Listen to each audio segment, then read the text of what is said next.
Pile pile sarmış olduğum lavaşlarımı borcamımın içine yerleştirdim.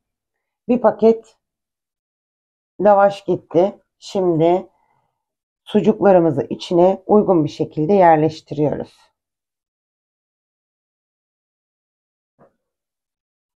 Sucuklarımızı pile yapmış olduğumuz lavaşlarımızın içine yerleştirdik. 3 tane yumurtamızı önceden kırmış, hazırlamışız. Ve bunları çırpıyoruz. Diğer malzemeleri de üzerine ekliyoruz. Yumurtamızı karıştırdık. Bir tutam maydanozumuzu ekliyoruz. Birazcık mısır ekliyoruz. Birazcık şöyle göstereyim. Birazcık tuz, biraz karabiber, biraz da pul biber ekleme yapıyoruz. Yarım çay bardağı sıvı yağımızı ekliyoruz. Yarım su bardağı sütümüzü ekliyoruz. Ve bunları tekrar karıştırıyoruz.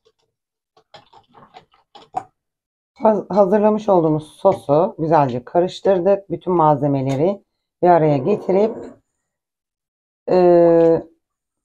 hazırlamış olduğumuz lavaşlarımızın üzerine eşit bir şekilde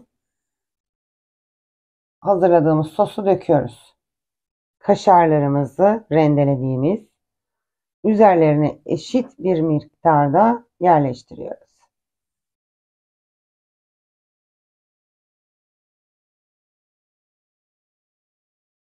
Önceden ısıtmış olduğumuz fırını hazırladık ve hazırlamış olduğumuz tepsimizi fırına atıyoruz.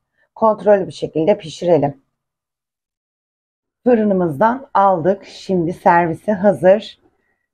Serviste görüşürüz. Muhteşem kahvaltımız servise hazır. Deneyecek olanlara afiyet olsun. Kanalımıza abone değilseniz abone olmanızı, yorum yazmanızı, desteklerinizi bekliyorum kısacası. Bir dahaki videoda görüşmek üzere. Bay bay.